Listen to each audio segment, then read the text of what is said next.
Sunday's massive turnout put paid to the notion that momentum had gone from the street. A march for a new Belarus, it was called, but the old regime clings on, propped up by fear and the threat of brute force.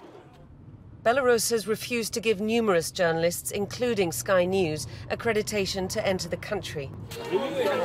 So we spent a week undercover in Minsk, listening to people's stories, to the tales of brutality meted out on so many of the 7,000 detained since the contested election results. The harrowing audio files of the sounds of torture coming from the Okrestina prison, shared across the nation, soundtrack to its trauma. And if this protest movement was inspired and led by women, they were not spared. Alyona Sherbinskaya ducked out of hospital to meet us. She has been there for a week, being treated for internal injuries after she was beaten by a female guard at Okrestina. Всех девчонок выстраивали вдоль стенки, лицом в стену, руки за спиной, ноги надо было расставить. Если ноги расставлялись недостаточно широко, по мнению, опять же, надзирательницы, она просто била тебя ногой в берцах по внутренней части голени.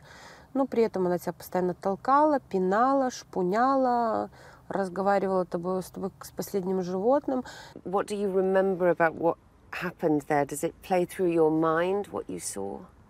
Ну, вообще у меня больше, наверное, психологическая травма от увиденных издевательств над мужчинами, потому что я была свидетелем, я видела, что делали с ними, я видела, какие они здесь, я видела там мужчин, которые после реанимации 20-летних парней, которые до сих пор не встают с кровати. Я слышала их крики, вот это вот аудио, которое гуляет в интернете, мы это все слышали.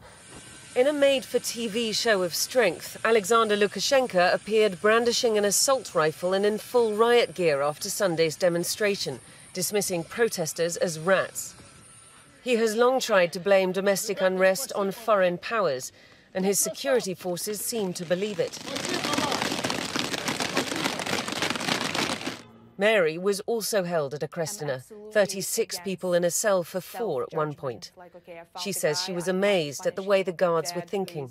Right from the moment we were detained for 2.5 days in the detention center, we kept hearing one thing over and over again, that we got paid, that we are some Western agents, that how dare we are to betray our country.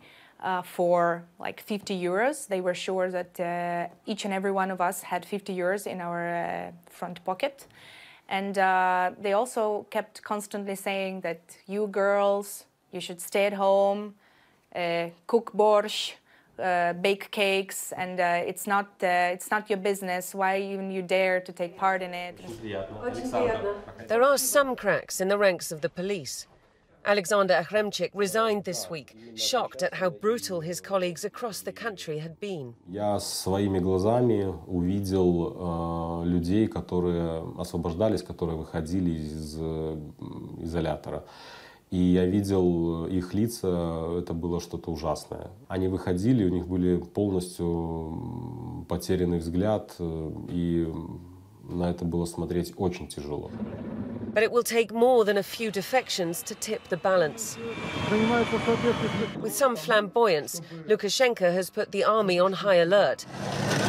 Supposedly, he claims to protect against NATO and the West. That is as much a warning to his domestic audience as it is the mark of a paranoid mind. The president clearly trying to turn the hatred of his own people towards him into a geopolitical issue, which it patently is not.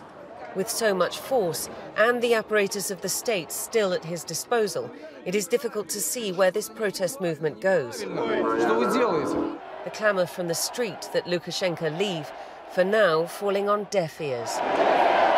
Diana Magni, Sky News, Minsk.